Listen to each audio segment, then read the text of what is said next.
University మంచి భవిష్యత్తు కోసం తెలుగు విద్యార్థులు ఇష్టపడే యూనివర్సిటీ. కాల్ 9059052378 9059052379.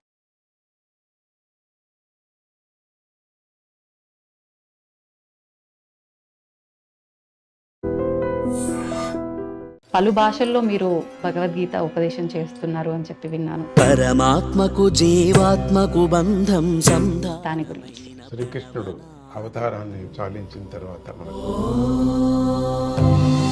భగవద్గీత అంటే మనం చదవకూడదు, ఎవరైనా పోయినప్పుడు మాత్రమే చదవాలా, అప్పుడే వినాలా అనేటువంటి ఒక తప్పు అభిప్రాయం, కల్పన. యూరోప్లో క్రిస్టియన్స్ కూడా చదువుతున్నారు, ఎందుకంటే దాంట్లో తత్వం అందరికీ కావలసినటువంటిది. ఎక్కడ లోపం జరుగుతుందంటారు స్వామీజీ? నేను అర్థము పూర్తిగా చదవకపోవటం. అమ్మగారే మీ గురువు అని చెప్పి విన్నాము, యోగిని మేనత గారి గురించి కూడా. అమ్మగారి గురువులైనప్పటికీ కూడా నేను ప్రతి సెకండ్ ప్రతి గురువును నేను తీసుకుంటూ ఉంటాను. కానీ ప్రారంభం గురువు అమ్మనే నాకు. అడవిలో బతికాం మేము. ఒక 2000 ఆవులు ఉండేది, ఒక 1000 ఎకరాల వరకు తాతగారి. వెళ్ళి అక్కడ అడిగాను, ఎందుకు వచ్చారు? ఏం లేదు, నేను పుట్టిన స్థలం దీన్ని తవ్వండి. తవ్వుతూనే శివలింగం. సరే, దాన్ని అట్లా కప్పేసేయండి, చూపించదండి. చాలా పెద్ద కథ అది. అది రాగరాగణి విద్య అని మహావిద్య. ఎవరైనా గొరకబెట్టి పడుకున్నారంటే నేను నమస్కారం చేస్తాను, వాళ్ళకి అదృష్టం. అది రోగం కాదు. మేనత్త గారి గురించి కూడా 2 మాటలు. ఆవిడ సంగతి నేను ఏమని చెప్తాను. బ్రిటిష్ కాలంలో నాన్నగారికి పిచ్చి పట్టిపోయి, పిచ్చి అంటే నిన్న కూడా ఏనుగు వచ్చిందని న్యూస్ ఇప్పుడు నాకు పొద్దుటూరులో ఆమె పరిపాలించారు. స్వామీజీ, సనాతన ధర్మం వేరు, వేద ధర్మం వేరా స్వామీజీ? అమ్మ, సనాతన ధర్మం అంటే వేద ధర్మమే సనాతన ధర్మం. పురాణాల్లో స్త్రీల ప్రాముఖ్యత ఏ రకంగా ఉంది? అయ్యో, స్త్రీలకే ఎక్కువ ఉంది అని చెప్పొచ్చు. మైత్రేయ ఎవరు, గార్గేయ ఎవరు, వీళ్ళంతా స్త్రీలే కదా. స్త్రీలు ఖండితం ఉంది. స్వామీజీ, మీకెందుకు తెలుగు రాష్ట్రాల్లో స్వామి వారిని ఇక్కడ ప్రతిష్ఠించాలని అదే అనిపించింది? హిమాలయాల్లో నేను ఆ గణపతి ఇక్కడ కనపడ్డాడు. చావు అనగానే భయపడిపోతూ ఉంటారు, దీని గురించి ఏం చెప్తారు స్వామీజీ? చచ్చేవాడిని అడిగితే బాగుంటుంది, కానీ వాడు వచ్చి చెప్పడు కదా. వచ్చేంత యముడు కనపడతారు, వాడు దూతలు కనపడతారు, అందుకని భయం. నిజంగా భగవంతుడి విషయంలో చూపించే భక్తి ఏ రకంగా ఉండాలి స్వామీజీ? భక్తి అంటే సమర్పణ భావం, రెండవ థాట్స్ లేనటువంటిది. మళ్ళీ జన్మ రాకుండా ఉండాలి అంటే ఒక వ్యక్తి చేయాల్సిన కార్యం ఏంటి? గురువు చెప్పినట్టు వేదాంత వాక్యాన్ని వినాలా, ప్రాక్టీస్ చేయాలి. స్వామీజీ, మీ గురించి చెప్పాలి అంటే భక్తుల మాటల్లో మేము చాలా వరకు చాలా గొప్పగా విన్నాం. నిజంగా ఇదంతా ఎలా సాధ్యపడుతుంది స్వామీజీ? అది నీకు అమృతం ఎట్లా వచ్చింది అన్నట్టుగా ఉంది మీ మాట. నాకు ఎట్లా సాధ్యపడిందంటే వచ్చింది, అట్లా వచ్చేసింది. యువతకు మీరు ఒక మంచి సందేశం ఇవ్వాలి అంటే ఎటువంటి సందేశం ఇస్తారు? యువతకు చెప్పటం ఏంటంటే,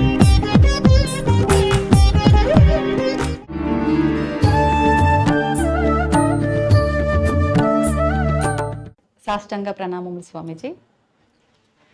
స్వామీజీ, కృష్ణుడు గీతోపదేశం చేసిన కురుక్షేత్రం ప్రాంతంలోనే మీరు కూడా గీతోపదేశం చేశారని చెప్పి డిసెంబర్ 25న ఆ ప్రోగ్రాం జరిగిందని చెప్పి విన్నాం స్వామీజీ. పలు భాషల్లో మీరు భగవద్గీత ఉపదేశం చేస్తున్నారు అని చెప్పి విన్నాను, దాని గురించి. గీతోపదేశం శ్రీకృష్ణుడు అవతారాన్ని చాలించిన తర్వాత మనకు తెలుగు యుగం ప్రారంభమైంది. యుగాది అంటే ఇప్పటికీ సాధారణంగా 5152 సంవత్సరాలు ఇప్పటికి. దాన్నే మనం యుగాది అని పిలుస్తుంటాం. తర్వాత వేరే లెక్కాచారం వేరే అయిపోయాయి. అప్పటి నుంచే మనకు కృష్ణుడే మనకు జగద్గురువు.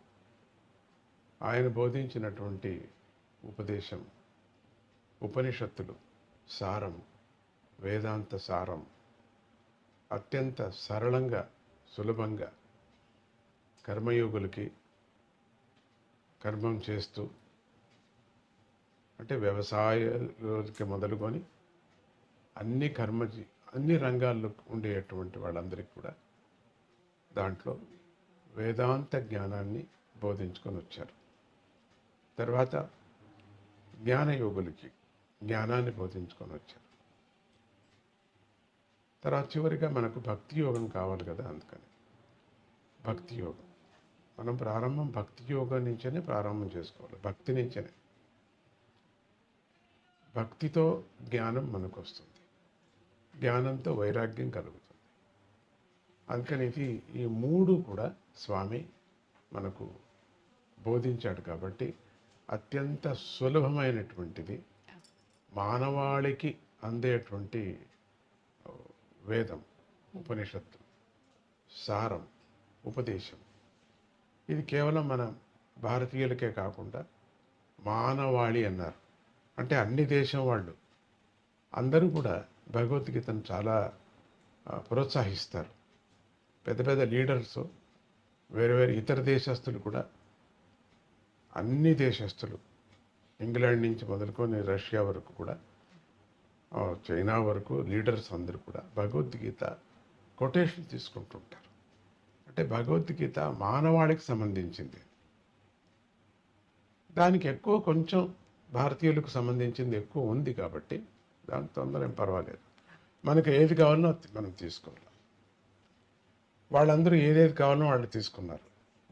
ఈ కర్మయోగాన్ని, జ్ఞానయోగ, సన్యాస యోగాన్ని అటువంటిదంతా వాళ్ళు ఏం తీసుకోలేదు. వాళ్ళకి ఏం కావాలనో, వాళ్ళ రాజ్యం ఉండటానికి, మరి వాళ్ళ ప్రజలు బాగుండటానికి అపురూపమైనటువంటి భగవంతుడి వాక్యాన్ని అందరూ కూడా ప్రోత్సహించారు. అందుకని మనకు భగవద్గీత, శ్రీకృష్ణుడే మనకు జగద్గురువు. ఆయనే బ్రహ్మ, ఆయనే విష్ణు, ఆయనే సదాశివుడు. శివుడు కూడా భగవద్గీతను చదువుతారు. శివపార్వతులు ఇద్దరు భగవద్గీతను గురించి చర్చించారు కూడా. భాగవతాన్ని చర్చించినట్టుగానే భగవద్గీతను కూడా చర్చించారు. భాగవతం చర్చిస్తే భగవద్గీత దాంట్లో వస్తుంది, మహాభారతాన్ని చర్చిస్తే దాంట్లో వస్తుంది. అటువంటి భగవద్గీత అందరికీ, చిన్నవాళ్ళకు, పెద్దవాళ్ళకి, చదువుకున్న వాళ్ళకి, చదువు లేని వాళ్ళందరికీ కూడా అత్యంత అద్భుతమైనటువంటి నీతిని తెలిపేటువంటిది, ఆధ్యాత్మ చింతన మార్గాన్ని చూపించే అటువంటిది మనకు భగవద్గీత. ఎవరికి ఏ రంగంలో ఉన్నారో ఆ రంగం వాళ్ళందరికీ కూడా భగవద్గీత అత్యంత శ్రేష్టమైంది. కాబట్టి అందరూ దీన్ని ఉపయోగిస్తున్నారు. మొదట్లో మనం మామూలుగా తెలుగు వాళ్ళు, ఈ రెండు తెలుగుదేశం వాళ్ళు భగవద్గీతను ఎట్లా చూస్తూ ఉంటుంటే, ఎక్కడన్నా భగవద్గీత వినపడుతుంటే వాళ్ళు ఎవరో పోయారు అనే విధంగా అనుకుంటారు. ఘంటసాల పాడుతుంటే ఎవరో పోయారు అని అట్లా పెట్టుకున్నారు దాన్ని. భగవద్గీత అంటే మనం చదవకూడదు, ఎవరైనా పోయినప్పుడు మాత్రమే చదవాలా, అప్పుడే వినాలా అనేటువంటి ఒక తప్పు అభిప్రాయం, కల్పన వచ్చింది. దీన్ని తప్పు కల్పన పోవటానికి చాలామంది కృషి చేశారు. దాని వెనుకలు కూడా చాలామంది కృషి చేశారు భగవద్గీత. కానీ ఎందుకు అంత ప్రచారము ఎందుకు రాలేదో తెలియదు. ప్రభుపాద చాలా చేశారు. తర్వాత చిన్మయానంద స్వామి చాలా వరకు చేశారు, మహానుభావుడు ఆయన. చివరి వరకు నా దగ్గరే చూశారు, నా దగ్గరే నాకు చాలా సన్నిహితుడు ఆయన. చిన్మయానంద చాలా చేశారు. కానీ ఇంతగా పల్లెకు వెళ్ళలేదేమో అనిపిస్తుంది. వాళ్ళు ఒక ఏజ్కి, ఒక స్టేజ్కి చేశారు. ఇప్పుడు ఇది ఎందుకు అన్ని చోట్ల వెళ్ళకూడదు, పల్లెకు ఎందుకు వెళ్ళకూడదు, తెలియని వాళ్ళకు కూడా ఎందుకు తెప్పకూడదు, విద్య లేని వాళ్ళకి ఎందుకు చదవకూడదు అనే ఒక హఠముతో మా అత్తయ్య నాకు గురువు, ఆవిడే గురువు, యోగ గురువు ఆవిడ భగవద్గీత చెప్పేటప్పుడు ఒక 2 తప్పులు చెప్తూనే నాకు వాత పెట్టింది, నువ్వు తప్పు చెప్తావా అని. అప్పటి నుంచి నాకు కోపం వచ్చింది దాని మీద. నీకు వాత పెడతావా నువ్వు, నన్ను ఇంత కష్టపడి చెప్తే అని. నేను చెప్పను పో అని. తర్వాత కొన్ని రోజులు అయిన తర్వాత చిన్మయానందరూ వచ్చి చెప్పారు, నువ్వు నాయన చాలా బాగా పాడతావు, నువ్వు భగవద్గీత పాడితే బాగుంటుంది, చెప్తే బాగుంటుంది. అంతగా అనిపించలేదు కూడా, చూస్తాం లేదు. ఉమ్, సడన్గా పరమాత్ముడే నాకు ప్రేరేపణ. నేను స్వప్నం అని అంతా అనను, చెప్పను. నా కళలో వచ్చాడు అట్లంతా అనను. ఆ, ఆ, ప్రేరేపణ కలిగి, అమ్మగారు కృష్ణుడు భక్తులు, ప్రేరేపణ కలిగి అప్పుడు మళ్ళీ అమ్మ ఏదో జ్ఞాపకం చేసినట్టుగా, మళ్ళీ మా అత్తయ్య జ్ఞాపకం చేసినట్టుగా ఇక ప్రారంభం చేస్తూనే ఆ మరుసటి రోజే కొన్ని వందల పుస్తకాలు ఎక్కడెక్కడి నుంచినో వేరే వేరే భాషల్లో భగవద్గీత నా దగ్గర రావటం జరిగింది. ఉమ్, వందలు వచ్చి పడ్డాయి, మిరాకల్ లాగా. ఒక మాయ చేసి ఒక మాయగాడు వేసినట్టుగా వచ్చాయి. సో ఇండికేషన్ చాలా బాగుంది అని చెప్పి అప్పటి నుంచి ఇది ప్రారంభం చేశారు. అమెరికాకు పెడితే చిన్న చిన్న పిల్లలు నా వెంట పడేవారు, కిందరి జోగిలాగా. మిఠాయి సృష్టి చేసి ఇవ్వటం అట్లా పద్ధతి నాకేం లేదు. అయినా వెంట పడ్డారు అందరూ, తాతాజీ తాతాజీ తాతాజీ అని. ఒకటే గోల. వేల కొద్ది పిల్లలు పడేవారు, ఎంత చిన్న పిల్లలు కూడా. మాట అప్పుడప్పుడే మాట వచ్చిన పిల్లలు కూడా అమెరికాలో. ఒకరోజు అనిపించింది, మీరంతా ఇంత నన్ను ఇష్టపడుతున్నారా? ఇష్టపడుతున్నా. అయితే చాలా బాగా ఇష్టపడేటట్టయితే భగవద్గీత మీరు చదివితే నాకు ఇష్టమవుతుంది. అమెరికాలో రావటానికి కారణం ఇది. ఉమ్, అప్పటికప్పుడే ఒక 8 మంది పిల్లలు భగవద్గీతను కంఠపాఠం చేయడానికి ప్రారంభం చేశారు. మళ్ళీ నేను 6 నెలల్లో వస్తాను, మీరు నాకు చెప్పాలి. మీరు ఉమ్, చెప్పారు. చెప్పు. మెమొరీ పవర్ చాలా బాగా పెరిగింది వాళ్ళకి. చదివిన తర్వాత ఒక 8 మంది పిల్లలకి ఒక ప్రయోగంలాగా జరిగింది ఇక్కడ డాలస్లో. ఆ, వాళ్ళ ఇంట్లో వాళ్ళకి మీ అబ్బాయి లేక అమ్మాయి ఇట్లా చదవదు, మార్క్స్ చాలా తక్కువ వచ్చాయి, మీరు ఈ స్కూల్ నుంచి మీరు తీసుకుపోండి అనే విధంగా వాళ్ళకి వచ్చింది. ఈ భగవద్గీత చదువుతూనే దాంట్లో బాగా వచ్చారు. అప్పుడు వాళ్ళు అడిగారు, ఏం చేశావు నువ్వు, ఏమిటి సమయం? అప్పుడు ఇక ప్రచారం అయిపోయింది. 8 మందికి 18,000, 40,000 ఇట్లా వచ్చేసారు. ఉమ్, ఒకటే మొత్తం మన తెలుగు వాళ్ళే కాకుండా ఇండియా నుంచి వెళ్ళినటువంటి తమిళియన్స్ కానీ, హిందీ వాళ్ళు కానీ, మరి అరవ్ వాళ్ళు కానీ, మలయాళీయన్స్ కానీ, వీళ్ళందరూ కూడా ప్రారంభం చేశారు. ఇప్పుడు మన 3 ఏళ్ల నుంచి 40,000, 70,000 మంది ఒక పెద్ద పెద్ద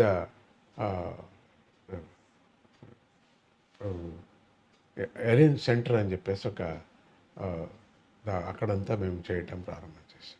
స్టేడియంస్, పెద్ద పెద్ద స్టేడియంస్, మాకు చిన్న హాల్స్ పట్టలేదు. సో ఈ విధంగా వాళ్ళకి పూర్తిగా గోల్డ్ మెడలు అట్లంతా ఆ విధంగా చేయటం జరిగింది. కురుక్షేత్రంలో ఎవరెవరు చేస్తారో కురుక్షేత్రంలో తీసుకోవడం. ఎవరో నమ్మరు, ఆయన నమ్మాల్సి వస్తుంది. స్కూలుకు కూడా వెళ్ళినటువంటి వాళ్ళు సంస్కృతంలో స్పష్టంగా భగవద్గీత చదువుతారు. స్కూల్కే వెళ్ళలేదు వాళ్ళు, ఏమి ఓనామాలు ఏమి తెలియదు వాళ్ళకి, వాళ్ళు చదివారు. రెండవది ఈ మురికి పని చేసేటువంటి వాళ్ళు కూడా చదువుతున్నారు. అంటే ఇంక మన వాళ్ళు ఎట్లా ఉండొచ్చు చెప్పండి, సిగ్గు అవుతుంది మన వాళ్ళకి కూడా. అట్లా ప్రతి ఇంట్లో కూడా భగవద్గీత. మొన్న లాస్ట్ టైం నేను ఫ్యామిలీ మెంబర్స్గా తీసుకువెళ్ళాను. తల్లి, తండ్రి, పిల్లలు, కుటుంబం, వాళ్ళ ఇంట్లో పిల్లలు, వాళ్ళ నాన్న, అమ్మ కూడా. అట్లా విచిత్రం. అందులో ప్రత్యేకించి డాక్టర్ ఫ్యామిలీస్ కూడా చాలా ఉన్నాయని చెప్పి విన్నాను. ఎక్కువ ఉన్నారు, వాళ్ళే ఎక్కువ ఉన్నారని చెప్పచ్చు. వాళ్ళకి ఏదో ఒక మనస్సులో సంతోషాన్ని కల్పించేటువంటిది. మంచి వ్యాపారస్తులు కూడా దీంట్లో ఉన్నారు, డాక్టర్సే ఎక్కువ ఉన్నారని చెప్పచ్చు. అట్లా ఫ్యామిలీ వాళ్ళంతా కురుక్షేత్రానికి తీసుకువెళ్ళాం. 3వ పర్యం 4వ పర్యం కురుక్షేత్రానికి వెళుతుండేది. అది వీళ్ళకి ఒక ప్రమోట్ లాగా, కురుక్షేత్రం నాతో 3 రోజులు మీరు ఉండగలరు అంటే వాళ్ళకి కంఠపాఠం చేయటం. ఎవరికి క్లాస్లో సరిగా లేదు, ముద్దుగా ఉన్నారు అన్న పిల్లలకి భగవద్గీత చెప్పిస్తే అటు భగవద్గీత వస్తుంది, అటు వాళ్ళ ఇంట్లో మంచి కార్యక్రమం జరిగినట్టు ఉంటుంది. రెండోది వాళ్ళ ఇండ్లలో సైకలాజికల్గా ఇప్పుడు గమనిస్తే కష్టాలన్నీ పోయినట్టుగా ఉన్నాయి, అందరికీ ఉన్నాయి కష్టాలు, ఎక్కడికి పోవు కదా అవి. అవును. అయినా దాన్ని కేర్ చేయకోకుండా బతుకుతున్నారు, సంతోషంగా ఉన్నారు, హ్యాపీగా ఉన్నారు, నందగోకులం లాగా ఉన్నారు. అట్లా ఇండియాలో కూడా అన్ని చోట్ల తయారవుతున్నాయి. ఇండియాలో కూడా ప్రతి పల్లెలో కూడా మేము ఈ కార్యక్రమం చేస్తున్నాం. ఇది భగవద్గీత క్రాంతి లాగా ఇప్పుడు జరుగుతున్నది, ఇంకా ఎక్కువ అవుతున్నది. ఒక టీచరు ఒక పద్ధతి మేము పెట్టుకున్నాం. ఒక టీచర్ ఒక 10 మందికి పిల్లలకు చెప్పాలి, వాళ్ళలో గోల్డ్ మెడల్ తీసుకుంటే ఆ 10 మందికి ఇంకొక 10 మందికి చెప్పాలి. సో 1 to 1 అట్లా ఇంటింటికి భగవద్గీత లాగా. దీంట్లో ఇంకొక తమాషా అంటే అరేబియన్స్ కూడా చదువుతున్నారు, ముస్లిం కంట్రీలో కూడా చదువుతున్నారు, అరేబియన్స్ చదువుతున్నారు, యూరోప్లో క్రిస్టియన్స్ కూడా చదువుతున్నారు. అది కూర్చొని వాళ్ళు చదువుతుంటే, వాళ్ళంతా తెల్లవాళ్ళు చదువుతుంటే ఎంత ఆనందమో. పరమాత్ముడు అందరికీ కావాలా, ఎందుకంటే దాంట్లో తత్వం అందరికీ కావలసినటువంటిది. కొన్ని భాగాలు ఏదో ఇక్కడ ఉండే వాళ్ళకి మాత్రం ఉంది, కానీ అన్ని భాగాలు భగవంతుడికి, అవి మన మనుషులు కావలసినటువంటిది. అది భగవద్గీత యొక్క క్రాంతి, భగవద్గీత యొక్క యజ్ఞం. అది దాని గురించి ఎంతైనా నేను చెప్పగలను. అట్లా సంతోషంతో అన్ని చోట్ల ఈ భగవద్గీత ప్రచారంగా వాళ్ళకే మంచిది, జీవనానికి చాలా మంచిది. స్వతహా శక్తి వాళ్ళకు వస్తుంది, ఎవరిని ఏం అడగాల్సిన పని లేదు. అందరికీ మానసికంగా వ్యాధులు, శారీరకంగా ఉంటుంది కదా, మర్చిపోతారు, శారీరకంగానూ మర్చిపోతారు, మానసికంగానూ మర్చిపోతారు. అది కదా కావాల్సింది మనకు. అది భగవద్గీత యొక్క మహిమ. స్వామీజీ, ఇందాక మీరు అన్నట్టుగా భగవద్గీత ఇంత ప్రచారం చేస్తున్నాము, అసలు చదువు రాని వాళ్ళు కూడా చదువుతున్నారు, నిజంగా ఇదంతా గొప్ప విషయము. కానీ అందులోని సారాన్ని మీరు ఇందాక చెప్పినట్టుగా చనిపోయిన వారి దగ్గర మాత్రమే వినిపించే ఒక దానిలాగా మాత్రమే మన తెలుగు రాష్ట్రాల్లో ఎక్కువగా వింటున్నాము. అందులో సారాన్ని మొత్తం ఏంటి అనేది అవగాహన చేసుకోలేకపోతున్నాం. ఎక్కడ లోపం జరుగుతుందంటారు స్వామీజీ? నేను అర్థము పూర్తిగా చదవకపోవటం, అర్థాన్ని మనం మాటిమాటికి వినకపోవటం, అర్థం వ్యాఖ్యానం చేసే పుస్తకాలు దండిగా ఉన్నాయి. ఇప్పుడు ఇంతలో పుస్తకం స్వామీజీ రాశారు, చాలా పెద్ద వ్యాఖ్యానం. అది దాంట్లో అంత పెద్దది అయ్యలేదని మళ్ళీ చిన్నదిగా కూడా దాన్ని చేశారు. అర్థం చేసుకుంటే మనకు చనిపోయిన వాళ్ళకి కాదు, అది బతికిన వాళ్ళకే అని చెప్పాలి. ఇప్పుడు చనిపోయిన వాళ్ళు ఎక్కడ ఉంటారు? చనిపోయిన వాళ్ళ ముందర భగవద్గీత చదివితే బతికిన వాళ్ళకి మెలకువ. ఒకరోజు నువ్వు ఇట్లా అయిపోతావు, జాగ్రత్తగా ఉండు, నువ్వు దానికోసం నువ్వు సాధించు అని బతికిన వాళ్ళకి జ్ఞానం, కానీ చచ్చిపోయిన వాళ్ళకు జ్ఞానం కాదు. ఇంకా ఎక్కువ దాంట్లో లోతుగా యోచన చేస్తే ఆ జీవి ఉత్తమ గతి పొందుతుంది అనేటువంటి ఒక నమ్మకం. ఇప్పుడు వెళ్ళినటువంటి జీవి భగవద్గీత ఇంకా బతికినప్పుడే వినాల, పోయినప్పుడే ఏమి వినేది లేదు. వాళ్ళ మంచి ప్రయాణం కానీ, ఎందుకంటే మనం గరుడ పురాణం చాలా నమ్ముతాం మనం. రెండవది పునర్జన్మ నమ్ముతాం మనం, కానీ పాపాల గురించి మనం నమ్ముతాం. పాపభీతి లేకపోతే మనుషులు ఉండడం కదా. అందుకని ఇప్పుడు అది ఆ భావము ప్రతి ఒక్కరికి చచ్చిపోయిన దానికి వైరాగ్యము, త్యాగము అంత మాత్రమే భగవద్గీత చెప్పలేదు, బతికే విధానం కూడా చెప్పింది, వ్యాపార విధానం చెప్పింది. దాంట్లో ఎట్లా నువ్వు పుచ్చుకోవాలా, ఎంత తీసుకోవాలా, ఎంత మోసం చేయకూడదు, అది కూడా చెప్పుకొని వస్తుంది. కాబట్టి ఒక ఇల్లాలు ఎట్లా ఉండాలా, ఒక సంసారం ఎట్లా ఉండాలా వ్యాఖ్యానంలో పూర్తిగా మహాభారతం ఏం చెప్పిందో, మహాభారతంలో సారం అంతా కూడా ఆధ్యాత్మిక సారము, వ్యవహారిక సారం అంతా భగవద్గీతలో చెప్పింది. ఇక భగవద్గీతలో 2వ అధ్యాయంలో మొత్తం వేదాంత సారం అంతా చెప్పేస్తుంది. 2వ అధ్యాయమే చాలిక మనకు అనిపిస్తుంది. అందుకని ఆ అధ్యాయం విన్నా కూడా, ఒక శ్లోకం విన్నా, సగం శ్లోకం విన్నా కూడా దాని యొక్క అక్షరాలు, ప్రతి భగవద్గీతలో ఉండినటువంటి ప్రతి శ్లోకము బీజాక్షరాలు అన్నీ. ఒక్కొక్క అక్షరానికి ఒక్కొక్క అర్థం, ఒక్కొక్క ఉపనిషత్తు, ఒక్కొక్క అక్షరానికి, ఒక్కొక్క పాదానికి కాదు, దాంట్లో ఒక్కొక్క అట్లా చెప్పాడు పరమాత్ముడు. భగవంతుడే దిగి వచ్చి భగవంతుడే బోధించాడు. భగవత్ స్వరూపము మనమంతా సన్యాసులంతా భగవత్ స్వరూపమే అంటున్నాం కాదు అని అంతగా నమ్మటం లేదు మనం, కానీ భగవంతుడే వచ్చాడు. భగవంతుడు అనటానికి విశ్వరూపం చూపించాడు కాబట్టి భగవంతుడు అన్నాం. అంతవరకు భగవంతుడు అర్జునుడు కూడా అనలేదు. దగ్గరే ఉండే అర్జునుడు బావా ఏ వరే పరే అన్నాడు. విశ్వరూపం చూపించిన తర్వాత ఆయన దగ్గరికి వెళ్ళటానికి భయపడ్డాడు.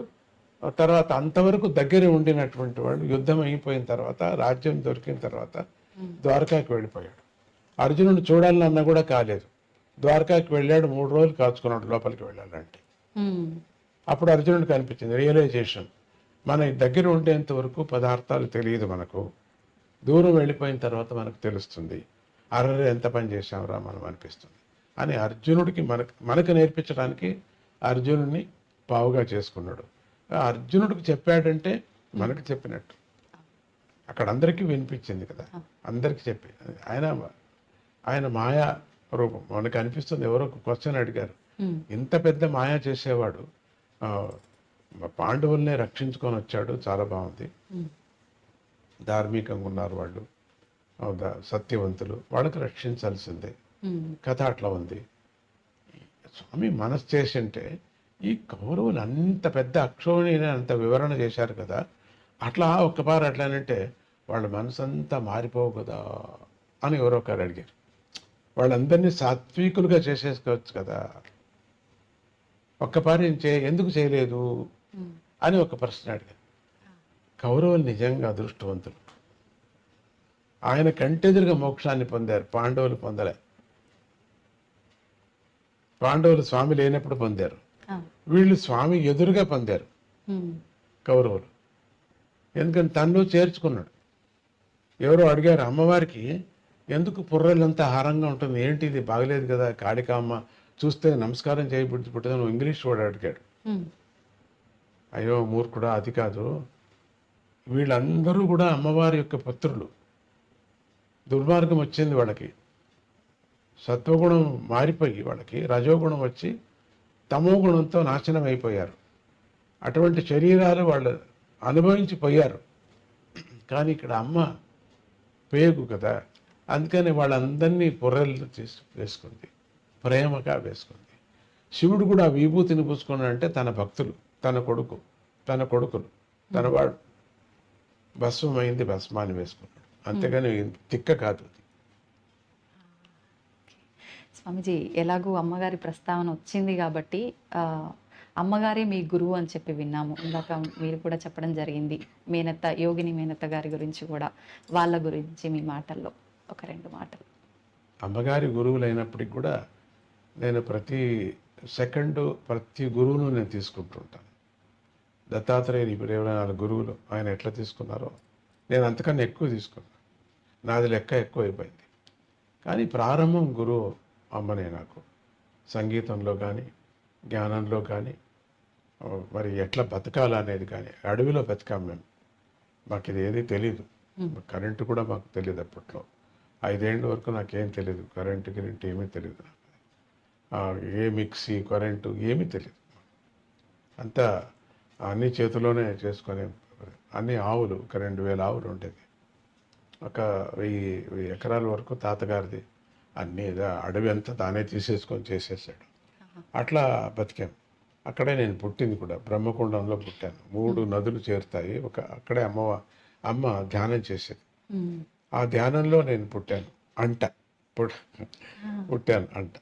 అప్పుడు ఈ ట్రైబల్స్ తీసుకువెళ్ళిపోయారు ఆ శిశువు నీళ్ళలో పడిన తర్వాత, నీళ్ళలో కొట్టుకొని పోతూ ఉంటే అమ్మకు జ్ఞానం లేదు. అప్పుడు అమ్మమ్మ గారు వెళ్ళి ఎవరో చెప్పారు, ఇట్లా మీ శిశువుని తీసుకుపోతున్నారు, మీ మనవుడు అది అమ్మకే పుట్టింది అట్లా అని. అట్లా ఎవరు చూసారే ఉంటావు, చూసిన వాళ్ళు దేవతలే ఉండొచ్చు.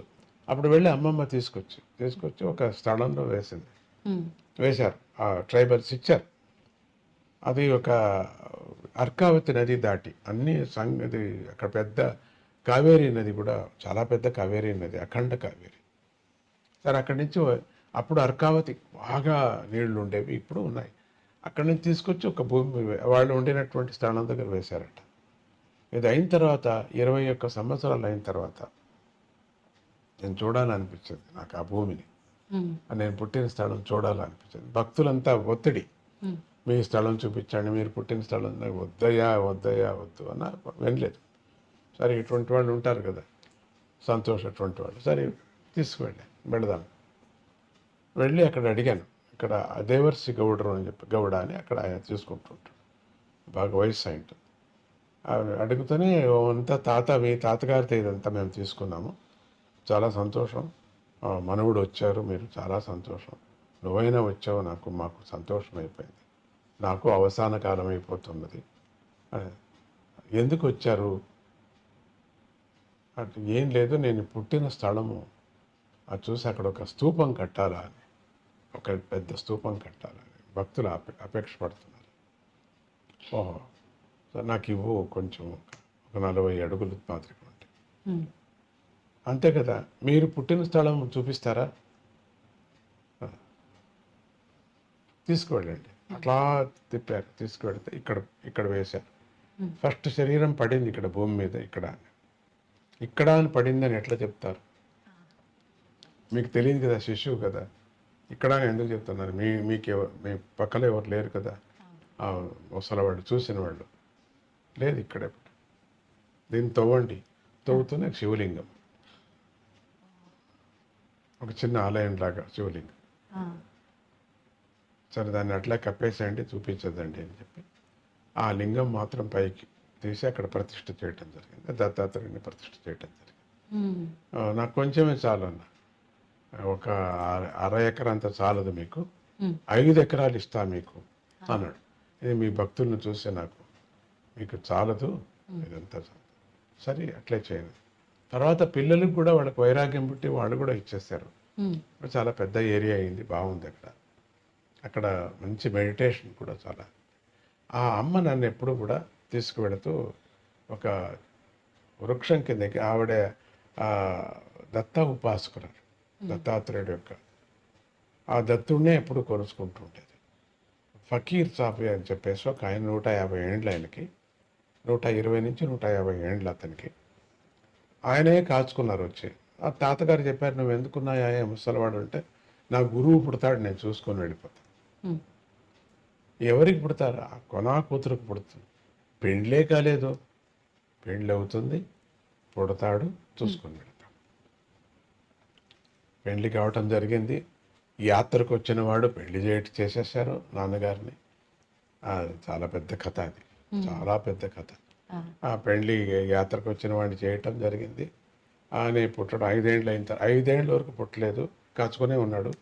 అయిన తర్వాత పుట్టడం జరిగింది. పుడుతూనే నమస్కారం చేసుకుని వెళ్ళిపోయాడు. ఎక్కడికి పోయాడో ఎవరికి తెలియదు. ఆ ఫకీర్ ఆయన గుర్తుగా ఇల్లు కూడా మేము అట్లే కట్టాం, ఆయన గుర్తుగా ఉండని అని చెప్పేసి.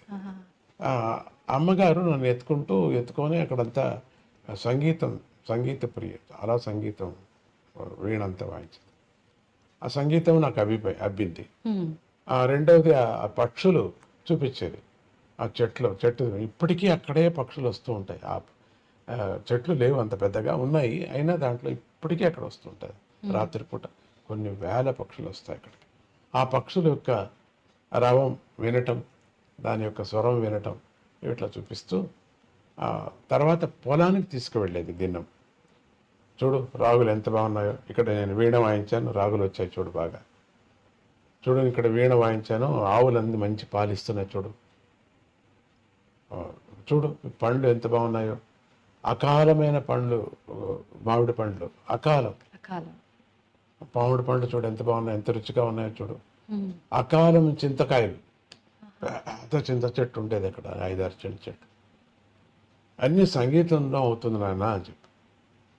సంగీతం మీద మీరు అమ్మ ఆ రాగులు, మరి వరి కూడా ఉండేది, వరి, తర్వాత ఈ చింత చెట్లు, మామిడి పండ్లు, పూల చెట్లు కూడా దండిగా ఉంటాయి, పూలు, ఇవన్నీ చాలా ఎంత బాగున్నాయమ్మా. దీన్ని మనుషుల మీద ఎందుకు ప్రయోగం చేయకూడదు? నాకు 5 ఏండ్లు అంతే, 4.5 ఏండ్లు. మాటలు వచ్చే మాటలు అంతే, వచ్చిపోయే మాటలు. నువ్వు చెయ్యి అన్నారు, నీకు అది అబ్బుతుంది అన్నారు, అంతే. అది ఉపదేశం, నీకు అబ్బుతుంది, నువ్వు చెయ్యి అన్నారు. మనం ఎందుకు మనుషుల మీద చేయకూడదు?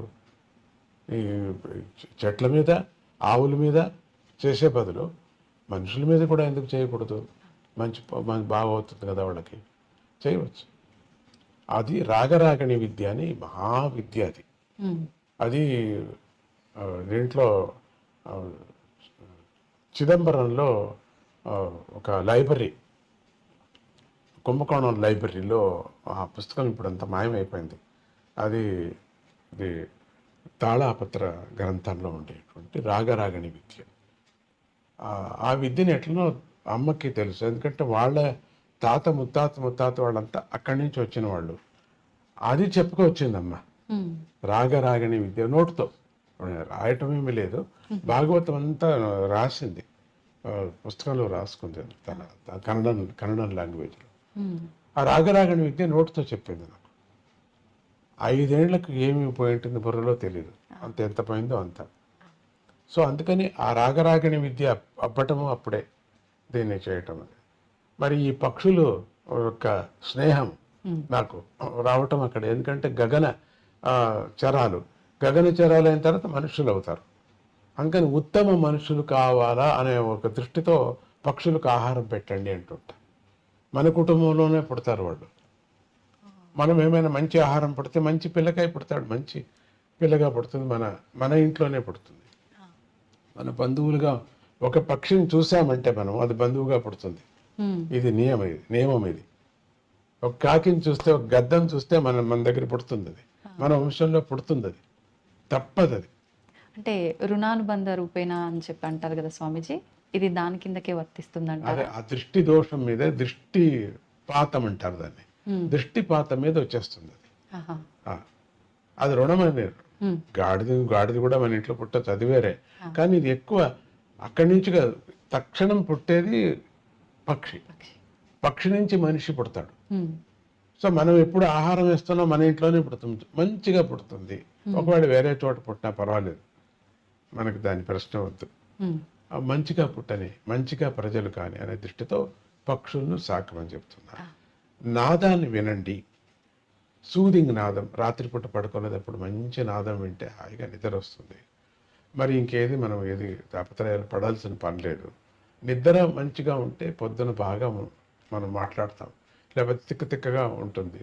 2 రోజులు నిద్ర రాకపోతే మనిషిని మనం మాట్లాడించడానికి అయ్యలేదు, బుద్ధి చెడిపోతుంది. అది పరమాత్ముడు ఇచ్చినటువంటి గిఫ్ట్. ఎవరైనా గొరకబెట్టి పడుకున్నారంటే నేను నమస్కారం చేస్తాను, వాళ్ళకి అదృష్టం. గొరక పెడుతున్నాడని తిట్టను నేను, వాళ్ళ యోగం అది వాళ్ళ యోగం, లేకపోతే అట్లా రాదు వాళ్ళకి. అది అంత గొరక పెట్టి నిద్ర అనేది ఎవరికి కష్టం వచ్చేది. అట్లా గాఢ నిద్రపోతున్నారంటే ఎంతో అదృష్టము చేసుకున్నారు కాబట్టే అది రోగం కాదు. అది కొద్దిగా ఉండవచ్చు ముక్కులో, కానీ రోగం కాదు. స్వామిజీ, మేనత్త గారి గురించి కూడా 2 మాటలు. అమ్మా, మేనత్త గారి గురించి కూడా 2 మాటలు. మేనత్త గారు యోగా ఆవిడికి చాలా ఇష్టమైంది. రెండోది భగవద్గీత, యోగం, ఉపనిషత్తులు అంతా చెప్పుకునేది. ఆవిడ సంగతి నేను ఏమని చెబుతాను. బ్రిటిష్ కాలంలో ఆవిడ అంటే మా మేనమామ గారు బ్రిటిష్ కాలంలో ఆయన ఈ సోడాలు కనిపెట్టేవారు. సోడా అంటే నీళ్లలో గ్యాస్ వేసి సోడా, అది ఇప్పుడు కనపడదులేండి, ఇప్పుడు లేదు అది. ఆ మిషన్ పెట్టుకొని చేసేవారు. దాని నుంచి బ్రిటిష్ వాళ్ళకి దగ్గర అయిపోయాడు. అప్పుడు అది ఆయన మళ్ళీ తెనాలిలో వచ్చి మన తెలుగు రాష్ట్రానికి వచ్చారు. ఆయన ఇక్కడ వచ్చి ఉన్నారని ప్రతీతి. తర్వాత దాని మూలం నేను ఎతకలేదు. ఆ అత్తగారు అంటే మా నాన్నగారి యొక్క అక్కగారు. ఆవిడ స్వామీజీ మా నాన్నగారు యొక్క మొదటి భార్య పోయిన తర్వాత నాన్నగారికి పిచ్చి పట్టిపోయింది. పిచ్చి అంటే ఆయన పూజ చేసేవారు, ఉపాసకుడు, నరసింహస్వామి ఉపాసకుడు. దినము శాలిగ్రామానికి నైవేద్యం తెచ్చిపెట్టేవాళ్ళు ఎవరు లేరే అని అట్లా అయిపోయింది మనసు. అప్పటి నుంచి అన్నీ వదిలేశారు వాళ్ళు. ఒక అర్చకత్వం కూడా చేసేవారు. వేదాంతినే, వేదం నేర్చుకొని పల్లెల్లో ఎవరు పురోహితులు లేరని పల్లెకు వెళ్ళి పెళ్ళిళ్ళు చేయించటము, గృహప్రవేశాలు చేయించటము, దాంట్లో వచ్చిన ధనాన్నంతా దానం చేసుకొని రావటం ఇట్లా జరిగి గుర్రం మీద అమ్మగారు ఒకటి లోపలికి తీసుకురావటానికి, దానం తీసుకురావటానికి వీల్లేదు, అంతా ఇచ్చేసి రావాలా, స్నానం చేసుకొని రావాలా. అమ్మ అట్లా ఆ నియమం. పొలం ఉండేది, పొలం వచ్చేది బాగా. సరే, ఆ అత్తగారికి ఇట్లా అయిపోయిందే, పెద్ద భార్య పోయిన తమ్ముడికి అని యాత్రలు చేయించింది అన్ని చోట్ల. మా నాన్నగారిని యాత్ర చేస్తూ బెంగళూరుకి వచ్చినప్పుడు బెంగళూరులో ఎవరో చెప్పారు, ఇక్కడ ఒక సంగమ క్షేత్రం ఉన్నది, అక్కడికి వెళితే మీ తమ్ముడికి పెళ్లి అవుతుంది, ఆ. పిల్లలు పుడతారు, ఇట్లా అంతా ఒక గణపతి, నీ పేరేంటి, నా గణపతి నా పేరు అని చెప్పి వెళ్ళిపోయాడు. ఫస్ట్ బస్సు బెంగళూరు నుంచి అక్కడికి వెళ్ళటం, అదే మొదటి బస్సు. ఆ మొదటి బస్సులో వీళ్ళిద్దరు కూర్చున్నారట. ఈ పిచ్చి బ్రాహ్మడు అత్తగారు ఎదురు కూర్చున్నారు. వెళ్ళారు. వెళుతూనే ఆ బస్సు వాడు చెప్పారట, ఇక్కడ ఫస్ట్ టైం వస్తున్నాం మేము, కొద్దిసేపే ఆగేది, తొందరగా వచ్చేసేయండి అని. లేదు, స్నానం చేసుకొని వస్తామని. ఈయనకి నీళ్లు చూస్తే ఎక్కడ చూసినా నీళ్ల పిచ్చి తాతగారికి. నేను తాత తాత అంటాను మా అన్నని. ఆయన స్నానానికి వెళ్ళాడు, ఇక జపానికి కూర్చున్నాడు. ఇంత పిచ్చి అయినా కూడా జపం అంతా అదంతా ఉంది, నిష్ట నియమం అంతా ఉంది. ఎంతసేపు అయినా రావటం లేదు, మాట్లాడుతున్నా రావటం లేదు. బస్సు వెళ్ళిపోయింది. ఇక అడవి, ఈ బస్సులు లేవు, ఎడ్లు బండ్లు లేవు, ఏమీ లేవు. అరే ఎంత పని అయిపోయింది ఈ అడవిలో, ఎట్లా ఇక్కడంతా ఏనుగు కనపడుతూ ఉందట. ఏనుగు ఇప్పటికీ నిన్న కూడా ఏనుగు వచ్చిందని న్యూస్ ఇప్పుడు నాకు. నిన్న కూడా ఆ ఇంటికి ఏనుగు వచ్చింది అని చెప్పేసి మా ఆశ్రమానికి. పులులు, ఏనుగు, అక్కడ పులులు ఏనుగులు ఏం పోట్లాడేవి కాదు, ఇప్పుడు పోట్లాడు. జింకలు అన్నీ వచ్చేవి. అక్కడ అదే స్నానం చేస్తూ బస్సు వెళ్ళిపోయింది. వెళ్ళిపోతున్నా ఏం చేయటం, ఏమీ లేదే ఇక్కడ, తీర్థం లేదు, తిండి లేదు, ఏమిట్రా ఇట్లా అయిపోయింది. అత్తగారికి చాలా కష్టమైంది. చూస్తే ఒక దీపం కనపడుతూ ఉండిందట. అదేం కొండలో దీపం కనపడుతుంది, చాలా దూరం కొండలో కనపడుతుంది అని ఎత్తుకుంటూ వెళ్ళారు. ఆ రోజు సాయంత్రం కలలో దత్తుడు కనపడి, ఈరోజు వచ్చేవాడిని నన్ను నాకు పెళ్లి చెయ్యి అని అమ్మ అనటం. ఆళ్ళ నాన్నగారికి అంటే మా తాతగారికి నాస్తికుడు. వచ్చి ఎవరు ఇక్కడికి ఎవరు రావడానికి వీల్లేదు, ఏ మగోడు ఉండటానికి వీల్లేదు. పని మనిషిని కూడా పంపించేశాడు. పంపించి అన్నీ బంద్ చేశాడు, గేట్ అన్ని బంద్ చేసేసాడు, రావటానికి వీల్లేదు. ఏది రాత్రి అయిపోతున్నది, ఏది ఎవరు రాలేదే అట్లా అని. వీళ్ళు ఈ అత్తగారు మా నాన్నగారు ఏం చేశారు, ఈ వెనక దొడ్డి నుంచి వెళ్ళారు లోపలికి. ఇంట్లో వెళ్ళిపోయారు. ఇంట్లో చూస్తే మగోడు, పిచ్చోడు. ఆ తాతగారికి ఆశ్చర్యమైంది, ఎక్కడి నుంచి మీరు ఎట్లా వచ్చారో అట్లా ఇట్లా. వెనక తట్టది తలిపోయలేదు, లోపలికి వచ్చాము. అదే మీరు బ్రాహ్మణులని తెలిసింది, ఈవిడికి తాపత్రయం, వీడికి బ్రాహ్మణులని తెలిసింది, మాకేదో ఒక అన్నం పెట్టండి. అది వచ్చాం. మగవాడు వచ్చాడు కదా, రాత్రి లోపల వచ్చారు కదా మగవాడు, చూడండి. అప్పుడు తాతగారు అడిగారట, ఏంటి ఈయనకి ఇట్లా అయిపోయింది పిచ్చి, పెళ్లి చేస్తే మాత్రమే సరిపోతుందని చెప్పారు. పెళ్లి చేస్తే సరిపోతుంది, ఇది ఛాలెంజా? అవును ఛాలెంజ్. అయితే నా కూతుర్నిచ్చి పెళ్లి చేస్తాను, చూడండి సరిపోతుంది, ఆ క్షణమే సరిపోతుందని. అప్పటికప్పటికే పొద్దున్నే పెళ్లి చేసేసారు. సరిపోయింది పిచ్చి. మీరేమంటారు, మీ టీవీ ఏమంటుంది చెప్పండి. సరిపోయింది పిచ్చి, సరిపోయింది. షాక్ అవుతాం స్వామీజీ. అది మా మేనత్త గారి యొక్క కృషి. ఆవిడ కూడా కొంచెం చిన్న ఉపాసకురాలు. దాంతో వాళ్ళకి 5 ఏళ్ళు అయిన తర్వాత ఈ బాలకుడు పుట్టడం జరిగింది. మిమ్మల్ని అంతా చూడాలి కదా, నేను మంచి కర్మ నాకు ఉంది, అంత కావాలని. సో అట్లా మా మేనత్ గారి యొక్క తర్వాత ఆవిడ దగ్గరే నేను కొన్ని రోజులు పెరిగాను. మళ్ళీ చక్రం అంతా వేరే అయిపోయింది. పొద్దుటూరులో నేను పెరిగాను. పొద్దుటూరులో ఎక్కడ పెరిగా, ఒక చిన్న ఆలయంలో, శివాలయంలో. ఇల్లు లేదు మాకు, శివాలయంలో స్టోర్ రూమ్ ఉంటుంది కదా, దాంట్లో పెరిగాను. అక్కడ పెట్టుకుంది అమ్మ, అదే మేనత్ గారు. మా అమ్మ పోయిన తర్వాత అక్కడ మధుకర భిక్ష చేశా. 8 ఏళ్ళకి వెళ్ళటం, 8 ఏళ్ళకి వెళ్ళి అన్నం తీసుకురావటం, దాన్ని తీసుకొచ్చి ముందు తట్టు, శివాలయం ముందు తట్టు ఉండిన గుడ్డివాడికి అంత పంచి ఇంత తినటం, స్కూల్కి పరిగెత్తడం. ఈవిడ మడుగు మాకు ఏమీ పెట్టేదే కాదు, చేసేదే కాదు, తనకు మాత్రం చేసుకోలేదు. భిక్ష మాత్రం మాకు అంతే. నా చెల్లెలు నా జతలో ఉండింది, వరలక్ష్మి ఇంత అని చెప్పేసి. అట్లా ఇంకొక పిల్లని చిక్కమ్మ గారు తీసుకువెళ్ళారు. మమ్మల్ని ఇద్దరిని వదిలేశారు. అందరూ బంధువులు ఎవరు ముట్టలేదు మమ్మల్ని. వరలక్ష్మి నాతోనే తీసుకువెళ్ళి, అత్తగారు పోయి నా దగ్గర ఉండండి, నేను ఆడపిల్లకి మాత్రం అన్నం పెడతాను, నీకు మాత్రం పెట్టను. నువ్వు మధుకర భిక్షకు వెళ్ళాల్సిందే. అప్పుడు ఒక 8 ఏండ్లు మధుకర భిక్ష. చాలా పెద్ద పెద్ద పండితులు వాళ్ళు. దాంట్లో ఒక ఆయన నాకు తెలుగు టీచర్ సోమసుందర శర్మ అని చెప్పేసి, అక్కడికి ఒక పెద్ద డాక్టర్, వీళ్ళందరూ ఇంటికంతా వెళ్ళాను. అక్కడి నుంచి తీసుకురావటం అన్నాన్ని, సాయంత్రం పూట అంగడికి వెళ్ళి 4 అణాలు తీసుకొచ్చి ఫీజు లేని వాళ్ళకు ఫీజు కట్టడం.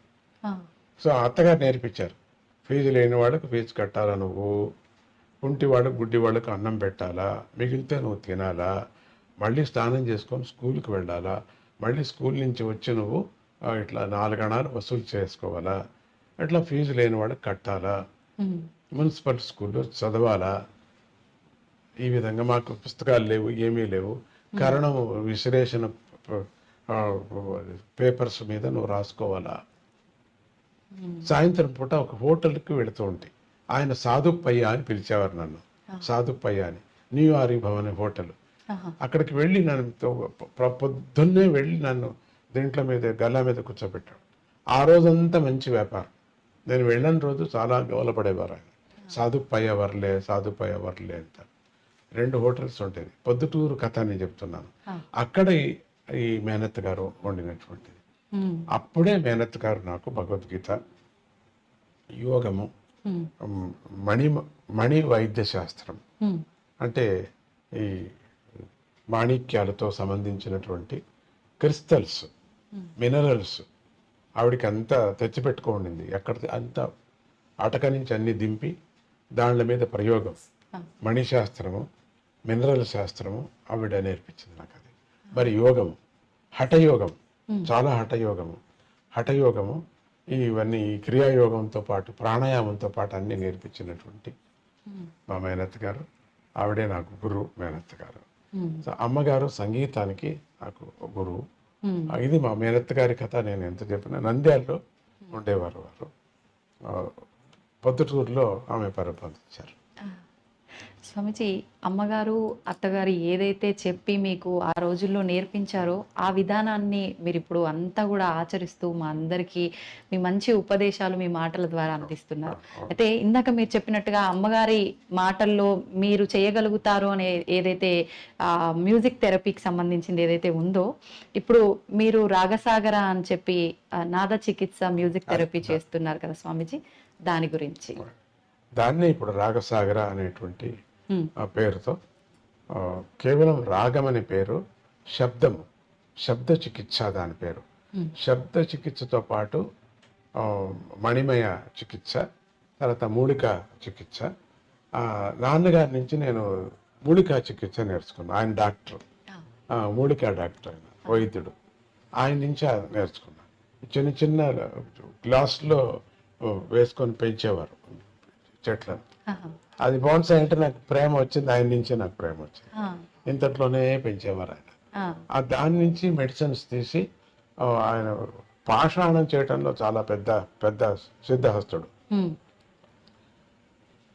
కర్మ దీంట్లో ఎట్లా అంటే పాషాణం ఒక అది కేవలం వాసన చూస్తే ఎలకలు వెళ్ళిపోయేటట్టుగా పాషాణం, అది తింటే కాదు వెళ్ళిపోయేటట్టుగా చేసేవారు. చంపకూడదు అని అదొక నియమం. అది నాకు అది చాలా ఇష్టం. అది ఎట్లా అవుతుంది అది అని నాకు 8 ఏండ్లు వెళ్ళి తినేసాను. బాగా తీగ దాన్ని తేనె వేస్తాడు కదా, తేనె తినేసాను. ఇక అంతే, ఇక నేను 3 రోజులు ఏమీ లేకుండా పోయింది, ప్రజ్ఞ లేకుండా పోయింది. దాంతో ఈ బోన్సాయ్ అంటే నాకు చాలా ఇష్టపడింది తాతగారి నుంచి. సంగీతం అంటే అమ్మ నుంచి నేను దానికి ఇట్లా రాగరాగణి విద్య చెప్పాను కదా, అక్కడి నుంచి తాంజావూరు లైబ్రరీలో ఇప్పుడు లేదు అది పుస్తకం. అక్కడ వాళ్ళకు దొరకటం, వాళ్ళు వినంగా మాటలతో ఇప్పుడు వేదము ప్రింట్ లేదు కదా ఒకప్పుడు, కేవలం నోటి నుంచే వచ్చేటువంటి. తర్వాత ఇప్పుడు ఇటీవల కాలంలో ప్రింట్ వచ్చింది, కానీ మొదట్లో లేదు కదా. అది జ్ఞాపకంతోనే అంతా వచ్చేది. అదే విధంగా రాగరాగణి విద్య కూడా అదే విధంగా రావటం కూడా. శబ్దాలకు తగ్గ రాగం, ఆ రాగాన్ని పరిశ్రమ. ఆ రాగం కేవలం అంతే, అది ఒక రుచిలాగా. ఇప్పుడు పాషాణానికి పిల్లలకి ఔషధి ఇస్తే దాని మీద కోటింగ్ షుగర్ వేస్తారు, షుగర్ కోటింగ్. కానీ ఆ షుగర్ కాదు, అది షుగర్ భావన తినేస్తాం, పిల్లలు తింటారు. ఆ విధంగా దీనికి రాగరాగని విద్యకు ఒక రాగం ఒకటి పెట్టాం, కోటింగ్ అంతే. ఈ రాగం మాత్రం కోటింగ్, కానీ అసలైంది శబ్దం. ఊరికే శబ్దం వినిపిస్తే వినరు కదా, బోరు. దాన్ని కొంచెం రాగరాగంగా వినిపిస్తే అందుకని రాగరాగిణి విద్య అని చెప్పేసి పూర్వం చేసేవారు. నేను చెప్పాను కదా, పూర్వం అసలు దీపాలు వెలిగేవి, నిజమైనటువంటి ఉపాసకులు పోయిన వాళ్ళు బతికేవాళ్ళు, ఇమీడియట్గా బతికి వాళ్ళకి కావలసి చెప్పి మళ్ళీ పోయిపోయారు. చావే. రాగరాగిణిని బతికించలేదు, ఎవరు బతికించలేదు. ఆ క్షణానికి వాళ్ళు బతికి చెప్పి వెళ్ళిపోయేవారు అని అవన్నీ మనం విన్నాం, కథలు విన్నాం కదా. సో అంత పవర్ దీని మీద ప్రయోగం చేయాల. వీణ మీదనే, సితారు మీదనే చేసేది అని ఉండింది. అది చాలా కష్టపడేవాడిని. సితారు, వీణ, హార్మోనియం మీద చేయటం అనేది బాగలేదు అని చెప్పేసి పరమాత్ముడు నాకు ఈ ఒక ఎలక్ట్రానిక్ సాధన సడన్గా ఇచ్చాడు. మళ్ళీ చేయలేదు, ఇక చేయలేరు, అట్లా ఇచ్చారు. ఇది ఇంతవరకు చేయలేదు, మళ్ళీ చేయరు, అటువంటి ఒక వాద్యం దొరికింది. దాంతో ఎవరు ఇది వాద్యమా, ఇన్నేళ్లకు ఇంకా పెట్టుకున్నారా అంటారు. అటువంటి వాద్యం దాంట్లో మాడిఫై చేసి ఎలక్ట్రానిక్ ఇది ఎంతెంత ఉపయోగించుకోవాలో ఆ విద్యను అంత ఉపయోగించుకొని దీన్ని చేయటం జరుగుతున్నది.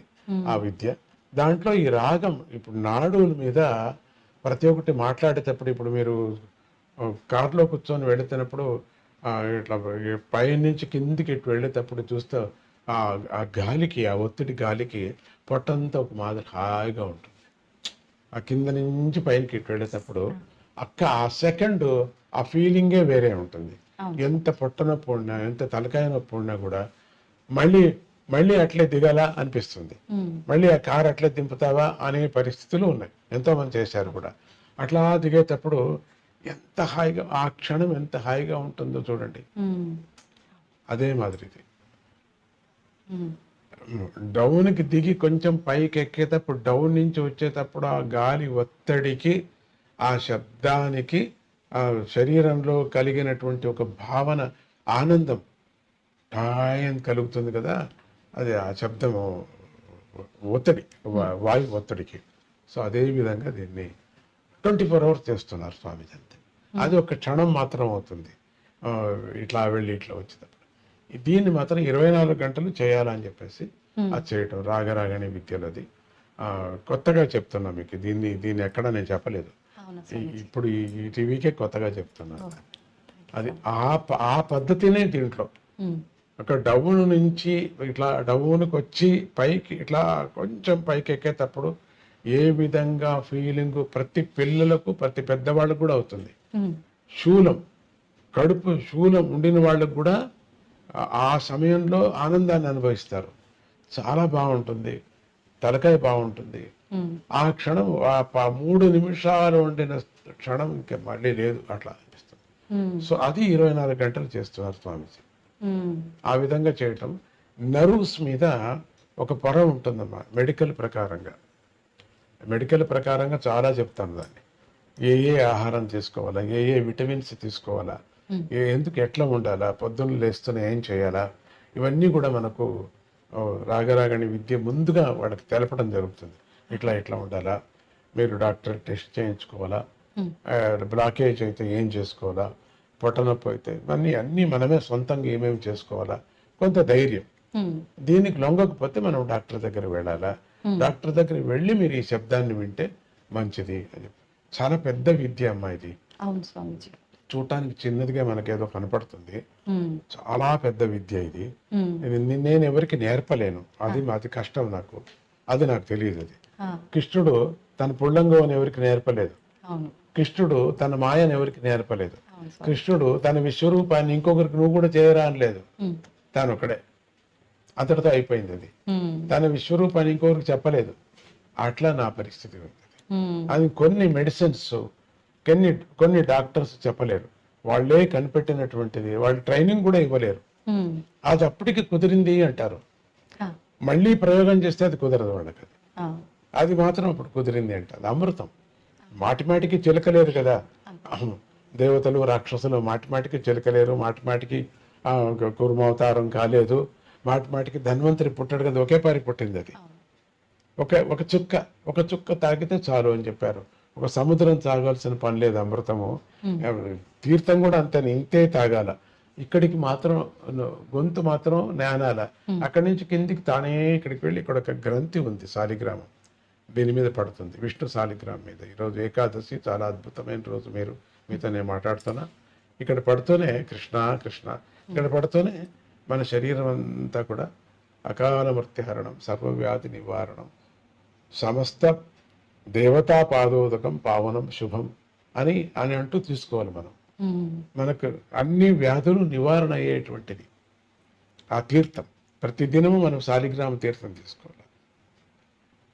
ప్రతిదినము మనం ఉండిన చోటనే తిరగాలి. యాని కాని చ పాపాని జన్మాంతర కృతాని చ. మనం అక్కడక్కడే తిరిగి పరమాత్ముడు అన్ని దిక్కులు ఉన్నాడు, ఒక దిక్కులు కాదు అన్ని దిక్కులు ఉన్నాడు అనే ఒక దృష్టితో మనము ప్రదక్షిణ పదే పదే అని సాష్టాంగ నమస్కారం చేయాలి. మనకి 8 అంగాలు, ఈ 8 అంగాలు 8 పుష్పాలు కూడా పరమాత్మునికి అర్పణ చేయాలి. ఆడవాళ్ళు పంచాంగం 5 అంగాలు మాత్రమే నమస్కారం చేయాలి ఆడవాళ్ళు. మగవాళ్ళు పూర్తిగా నమస్కారం చేయాలి అని చెప్తారు. దాని నుంచి ఆరోగ్యం కూడా, సూర్య నమస్కారం చేయమంటారు. సూర్య నమస్కారం నుంచి ఆరోగ్యం కూడా వస్తుంది.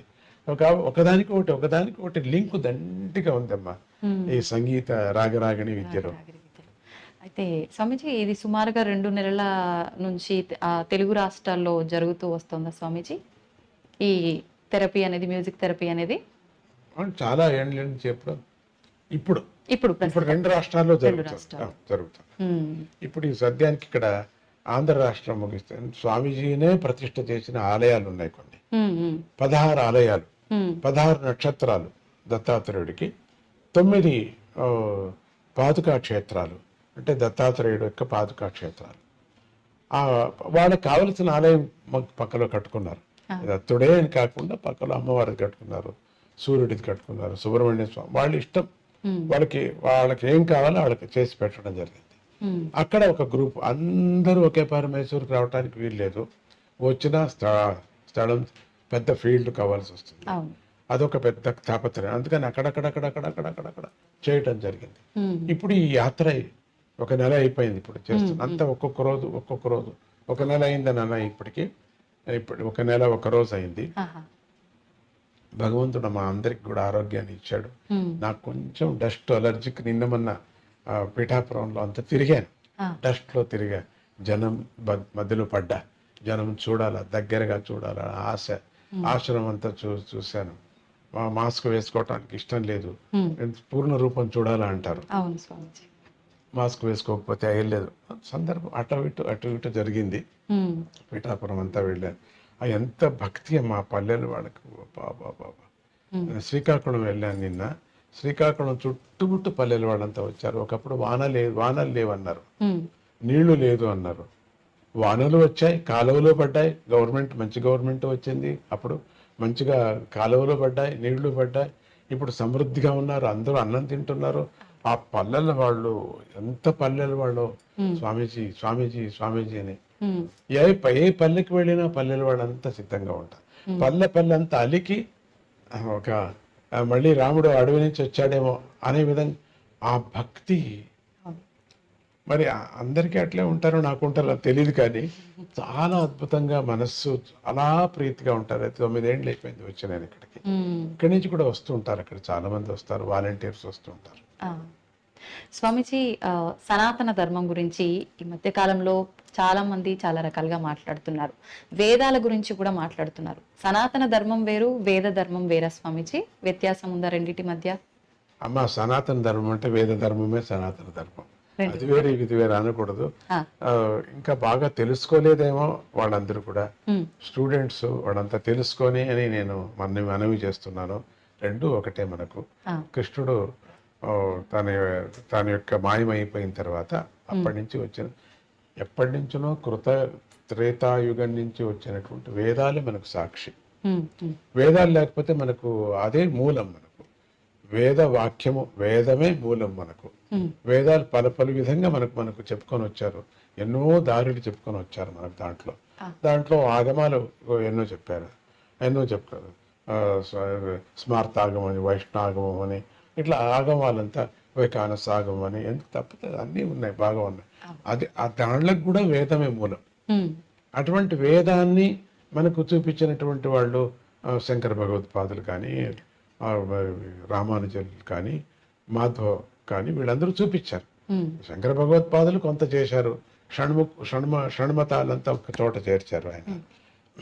మళ్ళీ కొంచెం ఏదో కొట్టుకున్నారు. అందుకని రామానుజాచార్యులు అవతారం ఎత్తారు. భగవంతుడు ఇదంతా, వాళ్ళు ముగ్గురు కూడా భగవంతు అవతారమే. ఆయన వచ్చాడు, మళ్ళీ కొట్టుకోవద్దండి, పోనీ ఈ ధర్మానికి రండి, అట్లా కొంచెం వెళ్ళారు. మళ్ళీ కొట్టుకున్నారు. ఆయన పోయిన తర్వాత మాధవ భగవాన్ వచ్చాడు, మాధవాచార్యులు వచ్చారు, ఆయన కొంచెం చేశాడు. అట్లా మళ్ళీ కొంచెం ఇట్లా కొట్టుకుంటూనే ఉన్నారు. కొట్టుకుంటుంటే అన్ని మతాలు రావటం ప్రారంభం చేశాయి. తప్పేం లేదు.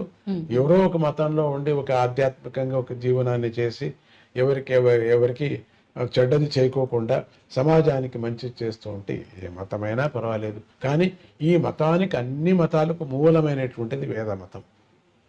ఆ వేద మతమే సనాతన ధర్మము అని అంటాం. సనాతన ధర్మం అనటానికి ఇదే ధర్మం హిందూ ధర్మమే సనాతన ధర్మం చెప్పడానికి వీల్లేదు. జైన మతమే సనాతన ధర్మం చెప్పడం. సనాతన ధర్మం అంటే అన్ని దాంట్లకు ఇప్పుడు కాంబినేషన్. ఏదైనా ఔషధి, లడ్డు ఉందనుకోండి, లడ్డుకి మిఠాయికి మూలం ఏది? చక్కెర. ఇది సనాతన ధర్మం ఒక చక్కెర లాగా, అంతే. స్వామిజీ, పురాణాల విషయానికి వస్తే పురాణాల్లో స్త్రీల ప్రాముఖ్యత ఏ రకంగా ఉంది? అయ్యో, స్త్రీలకే ఎక్కువ ఉంది అని చెప్పచ్చు. మైత్రేయ ఎవరు? గార్గేయ ఎవరు? వీళ్ళంతా స్త్రీలే కదా. స్త్రీలు ఖండితం ఉంది, లేదని కాదు. వాళ్ళు ముందుకు రావాలా.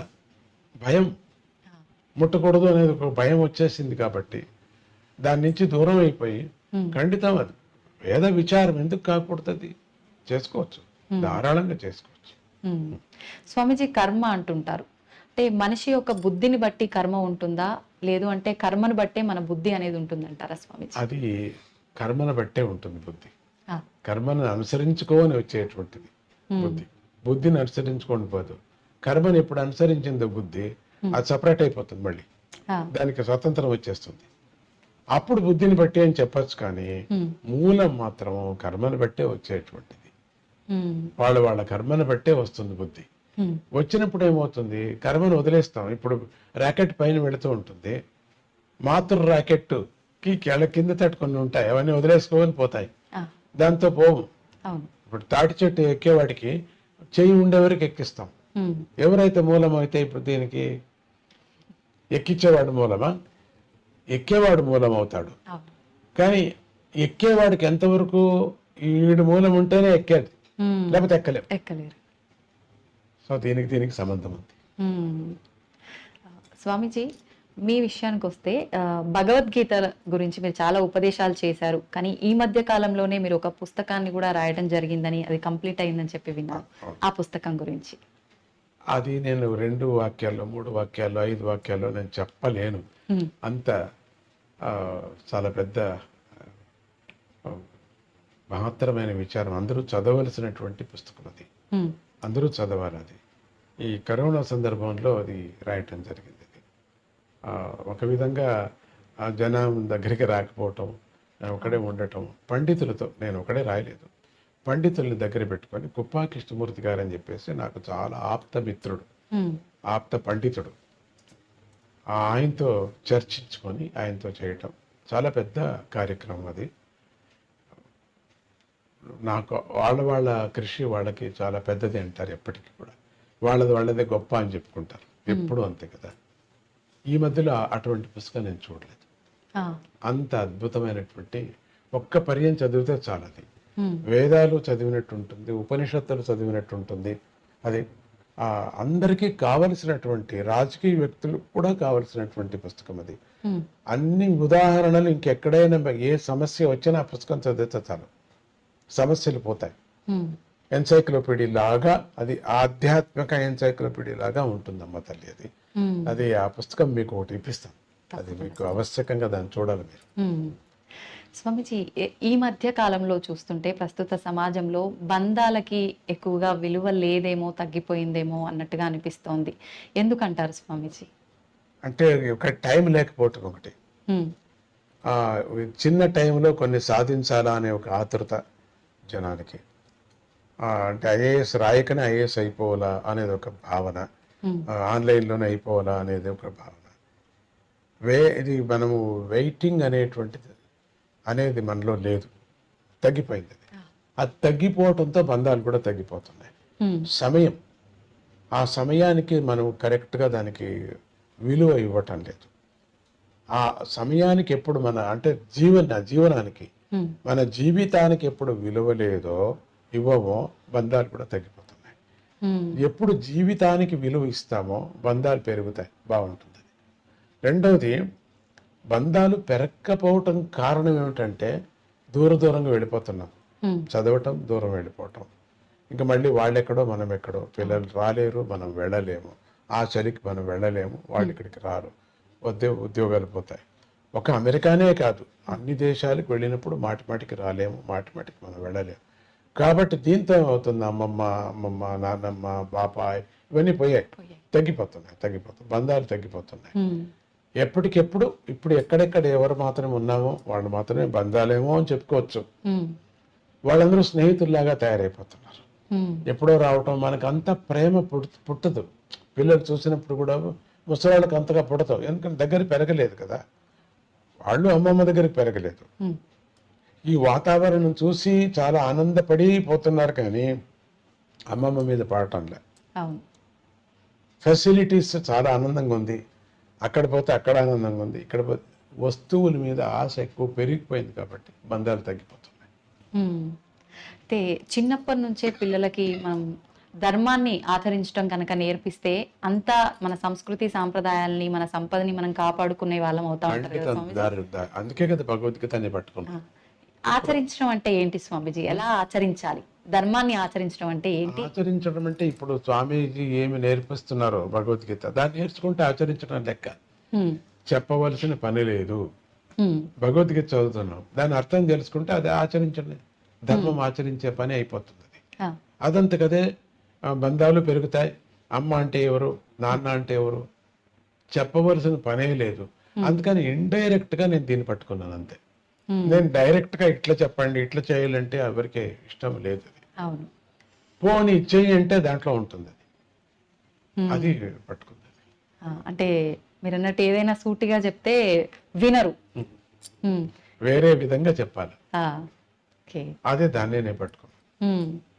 స్వామీజీ, ఈ ప్రస్తుత కాలంలో యువతలో ఆధ్యాత్మిక చింతన అనేది చాలా తక్కువగా ఉంది. లేదు, తప్పది, ఎక్కువ అయింది ఇప్పుడు. అంతే అంటారా? చాలా ఎక్కువైపోయింది, ఇప్పటికి ఎక్కువ అయిపోయింది. మనకు తక్కువ అయింది అనే వాళ్ళు ఎక్కువ కనపడుతున్నారు కాబట్టి మనం అట్లా అంటున్నాం. కానీ ఇంకా డీప్గా వెళితే మీరు దాన్ని 5-6 మందిని పిల్లల్ని పెట్టి ఒక టీం లాగా తయారు చేసి మీరు రీసెర్చ్ చేస్తే యువతరానికి ఎక్కువ వచ్చేసింది ఇప్పుడు. స్వామీజీ, మన ఆలయం విషయానికి వస్తే, చింతామణి గణపతి ఆలయం విషయానికి వస్తే, మనకు ఎక్కడ కూడా ఇటువంటి ఆలయం అనేది ఉన్నట్టుగా మేమైతే వినలేదు స్వామీజీ. మీకెందుకు తెలుగు రాష్ట్రాల్లో స్వామివారిని ఇక్కడ ప్రతిష్ఠించాలని అనిపించింది? హిమాలయాల్లో నేను చూసినటువంటి స్వామిని దర్శనం చేశాను. అది దగ్గర వెళ్ళి హిమాలయానికి వెళ్ళినప్పుడు నేను కింద ఉంటుంది అది, అక్కడికి వెళ్ళినప్పుడు జమ్మూ కాశ్మీర్ దగ్గర ఉంది. వెళ్ళినప్పుడు స్వామిని చూసినప్పుడు అంతే అనుకున్నా. అప్పుడు ఎందుకు ఇక్కడికి రావాల్సి వచ్చింది, ఆ గణపతి ఇక్కడ కనపడ్డాడు మానసికంగా. అందుకని అక్కడ ఆ చింతామణి చింతలు తీరుస్తాయి, ఆశలు తీరుస్తాయి. వెళ్ళి దాన్ని ఏం చేశారు, చింతామణి పేరు పెట్టుకున్నారు. కానీ ఆ కాశీలో అప్పుడు అనిపించింది స్వామికి, ఇది మనం తెలుగు రాష్ట్రాల్లో మనం ఇక్కడ పెడితే బాగుంటుంది, ఇక్కడ ప్రతిష్ట చేస్తే బాగుంటుంది అనుకున్నాను అంతే. దానికి కావలసిన శిల్పం అది అంతా నేను అనుకోలేదు. ఒక బండరాయిని ఒక శిల్పి దగ్గర చూస్తే స్వామి గణపతి లాగా కనపడుతుంది, అయితే చెయ్యి, దాన్నే చెయ్యి ఆ, అంతా వాడి యొక్క కృపతో ఈ గణపతిని ఇక్కడ రావటం, మనసులో మూడటం, వీళ్ళందరికీ కూడా మంచిది కలగాలనే దృష్టితో తెలుగు రాష్ట్రాల్లోనే పెట్టాలని తానే చెప్పాడు. ఉమ్, గణపతినే నా మనస్సులో ప్రేరేపణ చేశాడు, తీసుకొచ్చి పెట్టాడు. 32 గణపతుల విశిష్టత స్వామిజీ. ముద్దుగల గణపతిలో 32 గణపతుల యొక్క మహిమను చెప్పుకొని పెడతారు. ఉమ్, ఒక్కొక్క గణపతిని ఉపాసం, మనమంతా కోరికలు వాళ్ళే కదా, మనుషులందరూ కోరికలు వాళ్ళే. ఉమ్, ఒక్కొక్క 32 కోరికలు తప్పితే ఇంకేం లేవు. తిరగవేస్తే ఇచ్చినా కూడా అన్నీ ఉన్నాయి. ఉమ్, లెక్క వేసేస్తే ఎవరెవరికి ఏ దురాశ కానీ, ఎంత ఆశ కానీ, మంచి ఆశ కానీ, అవును. చెడు ఆశ కానీ అన్నీ ఒక పట్టీలాగా రాస్తే ఉమ్, అయ్యే 32 మా గ్రూపులు అవుతాయి అంతే. ఉమ్, 32 గ్రూపులు అవుతాయి. ఆ 32 గ్రూపులకు కూడా ఆ ఆశ తీరేటట్టుగా ఆ స్వామిని ముద్గల పురాణంలో తానే ఆ 32 వేషాలతో వచ్చి కాశీరాజుని భ్రమించి, కాశీరాజు తన యొక్క రాజ్యంలో తాను ఉండిపోతాడు, శివుడి యొక్క రాజ్యంలో తాను ఉండిపోతాడు, వరం ఇస్తాడు ఉండు అని. కానీ శివుడికి మాత్రం అక్కడ ఉండాలనిపిస్తుంది. ఆ, దివోదాస్ అని ఆయన పేరు. ఆ దివోదాసుకు ఉండాలనిపిస్తుంది. ఆ దివోదాసు ఉండిపోతాడు అక్కడ, కాశీ వదలడు. ఉమ్, శివుడికి మాత్రం కాశీ రావాలి. ఎందుకు? కాశీ మోక్ష ప్రధానమైనటువంటి, అన్ని ప్రళయం వచ్చినా కూడా త్రిశూలంలో పట్టుకుంటాడు. అటువంటి క్షేత్రాన్ని బోళాశంకరుడు కదా ఆత్మలింగాన్ని రావణుకి ఇచ్చేశాడు, తన రాజ్యాన్ని కూడా ఇచ్చాడు, తన ప్లేస్ అది ఇచ్చేశాడు. అప్పుడు మళ్ళీ అనిపించింది రావాలని. ఆ దివోదాసుని దూరం చేయటానికి ఈ గణపతి నేను చేస్తాను నాన్న అని చెప్పి 32 వేషాలతో అక్కడున్న తమో గుణంతో ఉండినటువంటి జనం, వాళ్ళందరూ సత్వగుణం అయితే వదిలేసేవాడు, తమో గుణంతో అహంకారం వచ్చేసింది వాళ్ళకు. వాళ్ళందరినీ తొలగించటానికి, వాళ్ళకు ఉండినటువంటి ఆశలు తీరుస్తానని యంత్ర మంత్ర ధూపాలతో, ఈ అవతారాలతో వాళ్ళందరికీ చంచలం పట్టించి వాళ్ళకి నిజమైనటువంటి మార్గాన్ని తప్పించేసి, దివోదాసు కొనాకు వెళ్ళిపోతా, నాకు వద్దు ఇదేని. అప్పుడు శివుడు వస్తాడు అక్కడికి. ఇది కథ అది.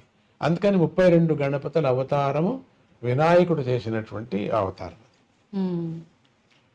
స్వామిజీ, మానవుల విషయానికి వస్తే కోరికలు సహజమే మీరు అన్నట్టుగా, కానీ పుట్టుక చావు అనేది కూడా అది సహజము, ఎవరికైనా తప్పదు అన్న విషయం తెలుసు, అది వాస్తవం.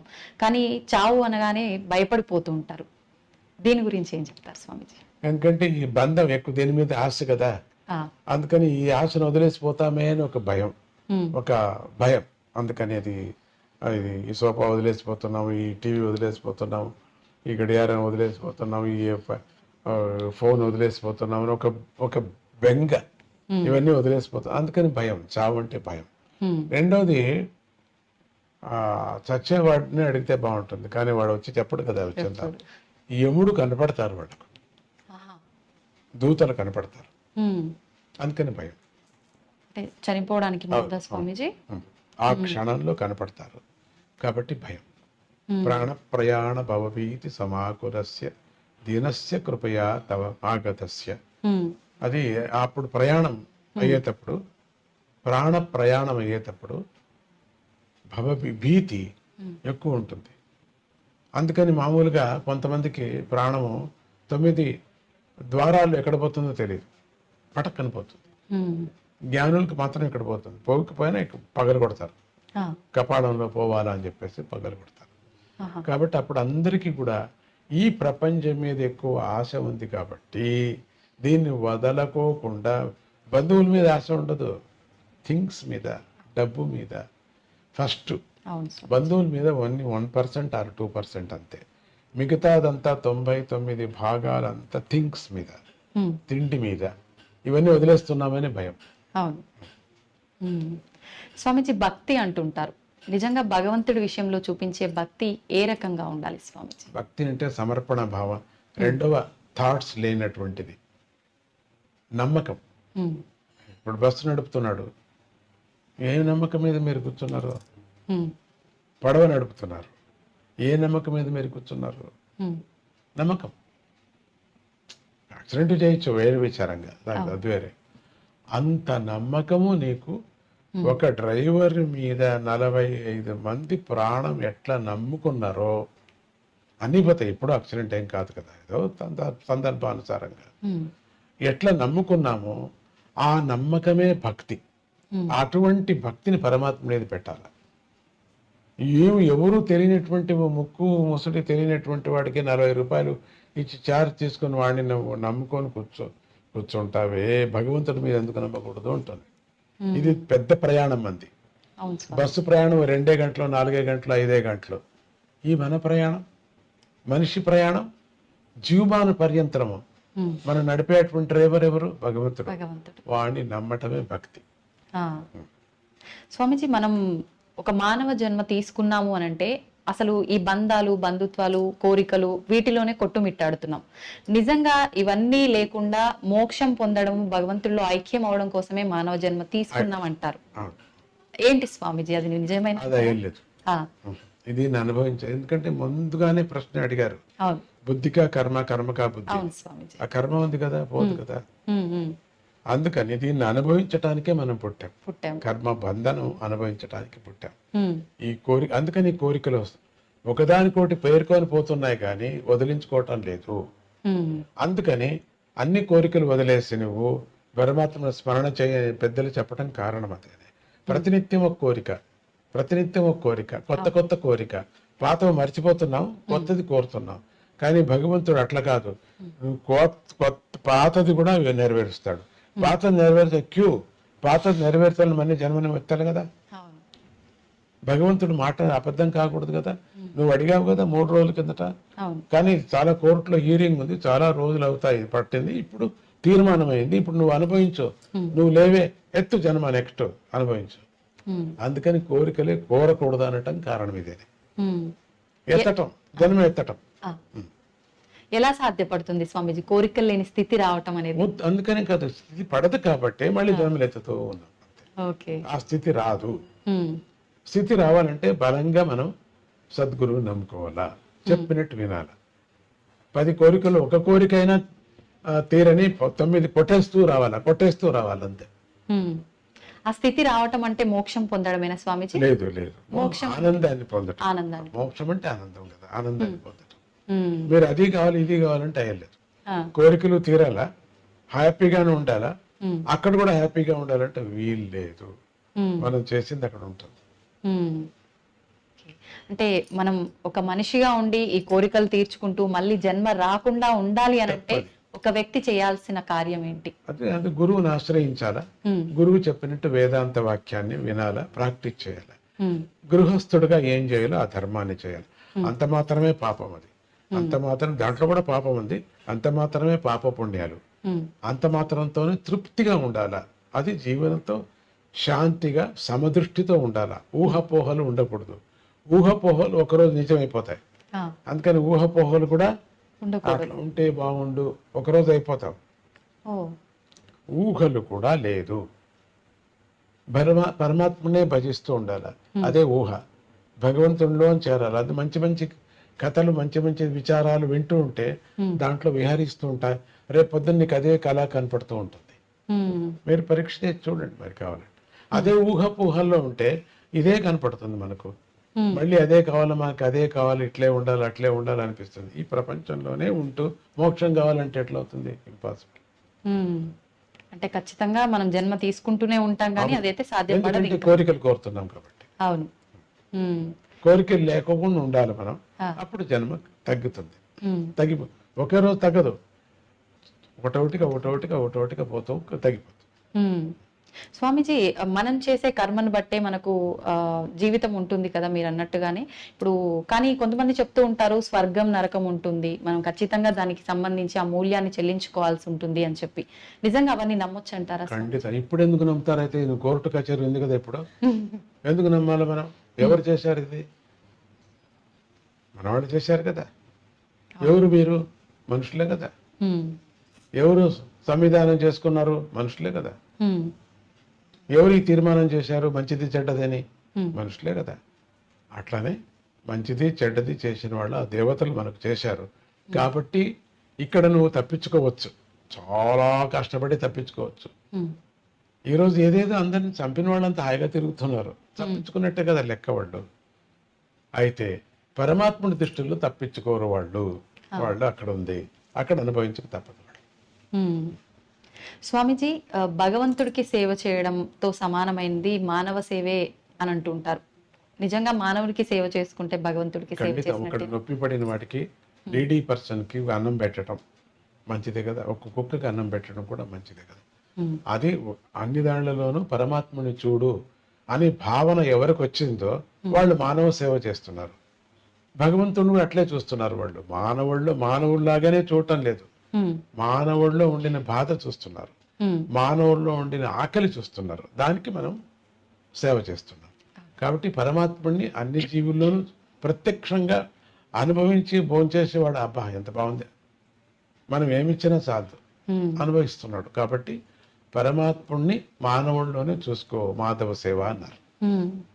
స్వామీజీ, మీ గురించి చెప్పాలి అంటే భక్తుల మాటల్లో మేము చాలా వరకు చాలా గొప్పగా విన్నాం.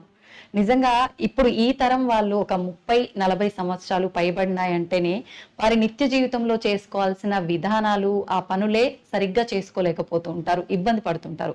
కానీ మీరు ఇప్పుడు చేసే ఈ పుణ్యకార్యాలు ఏదైతే ఉన్నాయో మేమందరం కూడా నిజంగా చాలా నేర్చుకోవాల్సిన విషయాలు. నిజంగా ఇదంతా ఎలా సాధ్యపడుతుంది స్వామీజీ? అది అమృతం, నీకు అమృతం ఎట్లా వచ్చింది అన్నట్టుగా ఉంది మీ మాట. వచ్చింది. నాకు ఎట్లా సాధ్యపడిందంటే, నేను వచ్చాను ఎట్లా వేసుకోవటం, ఏమయ్యా ఎట్లా వచ్చింది, వచ్చింది, అట్లా వచ్చేసింది. అంటే మీరు అది ఎలా వచ్చిందో సెలవిస్తే మాలాంటి వాళ్ళకు ఉపయోగపడుతుంది కదా స్వామీజీ. అయ్యా తీపు చెప్పు, తీపుని గురించి చెప్పు. ఓ చంద్రుడు, అయ్యో చంద్రుడు నీ శాంతిని గురించి చెప్పు. ఏ గంగా నీ పాపం వెళ్ళేది ఎట్లా చెప్పు. ఓ చల్లదనాన్ని గురించి కొంచెం ఎక్స్ప్లెయిన్ చేయలేము. అనుభవించు. 10 మందిని అనుభవిస్తున్నారు కదా, అదే నా అవతారం, అదే నా యొక్క వాళ్ళకి నేను ఇచ్చేటువంటిది. వాళ్ళు నా మీద ఆశపడుతున్నారు అంతగా, కాబట్టి అనుసరిస్తున్నారు వాళ్ళు. నాకు దాంట్లో ఏమీ నాకు అనిపించదు వీళ్ళు అనుసరిస్తున్నారు అని గొప్పతనం కానీ, అయ్యో వీళ్ళు వదిలేసి వెళ్ళిపోయారు అని నాకు కష్టం కానీ ఏమీ లేదు. రెండూ లేవు. అది లేనప్పుడు ఇది లేదు, ఇది లేదు, అది రెండూ లేవు. స్వామీజీ, ముగించే ముందు చివరగా యువతకు మీరు ఒక మంచి సందేశం ఇవ్వాలి అంటే ఎటువంటి సందేశం ఇస్తారు? యువతకు చెప్పటం ఏంటంటే, విపరీతమైన ఆశ పడద్దండి. మన దేశం అమృతమైనటువంటి దేశం, దీంట్లో అన్నీ దొరుకుతాయి మనకు. వేరే దేశాలకు వెళ్ళాలా, వేరే చోట ఎక్కువ పని చేయాలా, ఎక్కువ డబ్బు ఏది శాశ్వతం కాదు. ఎంత చేసినా కూడా మన దేశం మనకు. మనం ఇక్కడ ఎందుకు పరమాత్ముడు పుట్టించాడు, దీన్ని మనం సార్థకం చేసుకోవాలా. నువ్వు ఎందుకు అక్కడ పుట్టలేదైతే, ఎందుకు ఇక్కడ పుట్టించాడు? బలవంతంగా మనం అక్కడికి వెళుతున్నాం కదా, వెళ్ళండి, సంతోషం, పేరు, డబ్బు సంపాదన చేయండి. మన మాతృభూమిని మర్చిపోవద్దండి.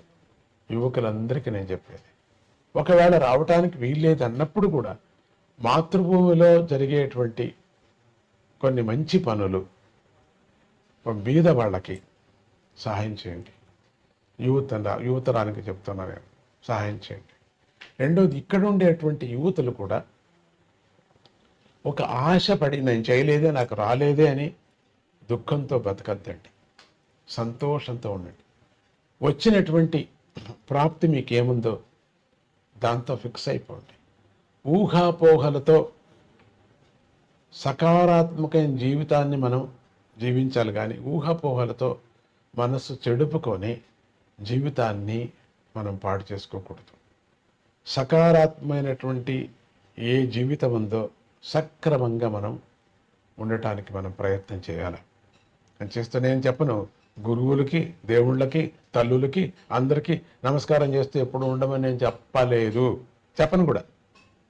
మీకు అదంతకదే వస్తుంది. ఎప్పుడు దేశం మీద ప్రేమ వస్తుందో, మన వాల్యూస్ మీద ఎప్పుడు ప్రేమ వస్తుందో, వీళ్ళ మీద అంతా ఆటోమేటిక్గా వస్తుంది. దీని మీద నేను ప్రైవేట్గా నేను చెప్పాల్సిన పని లేదు మీకు. కాబట్టి ఎవరెవరి నమ్మకం వాళ్ళకి, ఎవరెవరి రుచి వాళ్ళకి. ఒక్కొక్కరికి ఒక్కొక్క రుచిగా ఉంటుంది. ఒకరికి కాఫీ రుచి, ఒకరికి టీ రుచి, ఒకరికి ఏమి వద్దు మంచిది. ఉడుకు నీళ్ళే రుచి కొంతమందికి, అందుకని ఆ రుచుల ప్రకారంగా బుద్ధి, బుద్ధి ప్రకారంగా కర్మ, ఇట్లా అనండి. అది పెద్ద సబ్జెక్ట్, వదిలేండి మీకు. అట్లా చెప్తూ మన దేశంలో లేనిది మాణిక్యం ప్రపంచంలో ఎందుకు వచ్చారు? బయట దేశం వాళ్ళందరూ మన దేశానికి జరబడ్డారు. ఒకరు తప్పితే ఒకరు జరబడ్డారు, అన్నీ ఎత్తుకుపోయారు. ఇంకా ఉన్నాయి వనరులు, మనకి ఇంకా ఉన్నాయి. దాంతో మనం చక్కబెట్టుకుందాం. దాన్ని మనం అనుభవించటానికి ఏం కావాలో మనం చూసుకో. ప్రేమ ఎక్కడా దొరకదు. అమ్మా, అమ్మమ్మ, నాన్నమ్మ వెళ్ళి చూడడానికి బయట దేశం లేదు. అమ్మమ్మ లేదు, నాన్నమ్మ లేదు, అందరూ ఓల్డేజ్ హోములకు చేరిపోయి ఉంటారు. ఏది ఇప్పుడు అమ్మమ్మ అని వెళ్ళి కౌగిలించుకుంటాం, ఏది వాళ్ళకి అమ్మమ్మ లేదు, ఏమీ లేదు. ఎంత అనుబంధాలు ఉన్నాయి ఇక్కడ, ఎంత ప్రేమ ఉంది ఇక్కడ, మరి ఎంత మంచి పంట పండుతుంది మనకు, ఎన్ని అభిమానాలు ఉన్నాయి మనకు, ఒకరికొకరు స్నేహ హస్తం సహాయం చేయాలనేది ఉంది మనకు. బయట దేశంలో పక్కింటి వరకు బాట లేదు, ఏమీ లేదు. అందరూ తలుపులు వేసుకొని ఉంటారు. అది ఆ ఊరు ఎట్లా ఉంటుందంటే, నేను మాట చెప్పకూడదు, ఎవరు లేరేమో అనిపించేవాదా ఉంటుంది. మనం చూడండి, రాంటి పల్లెలకి కళకళ కళకళ కళకళ కళకళ కళకళ ఆడుతుంటుంది. పరమాత్ముడి యొక్క సృష్టి, జీవన విధానం మనకు భారత భూమి నేర్పిస్తుంది. సక్రమంగా చేసుకుంటే మనకు మనదే స్వర్గము, మన భారత భూమి స్వర్గము. డిప్రెషన్లో వెళ్ళొద్దండి, డిసప్పాయింట్ కావద్దండి, కడుపు మంట వద్దు మనకు. వాళ్ళు తెచ్చుకున్నామంతే అనుకుంటూ తృప్తి జీవితాన్ని గడుపుతూ మీకు, మీ ఇంటికి, మీ చుట్టుముట్టు వాళ్ళకు, మీ యొక్క మిమ్మల్ని ఏలుతున్నటువంటి ప్రజాప్రతినిధులకు, ప్రజలకు అందరికీ మీరు సహాయం చేయండి. జై గురుదత్త, శ్రీ గురుదత్త. చాలా సంతోషం స్వామీజీ, మిమ్మల్ని చూస్తేనే చాలా అనుకున్నాను, కానీ మీ ముందు కూర్చొని ఇంతసేపు మీతో మాట్లాడడం అనేది నిజంగా నేను ఏ జన్మలోనో చేసుకున్న అదృష్టం.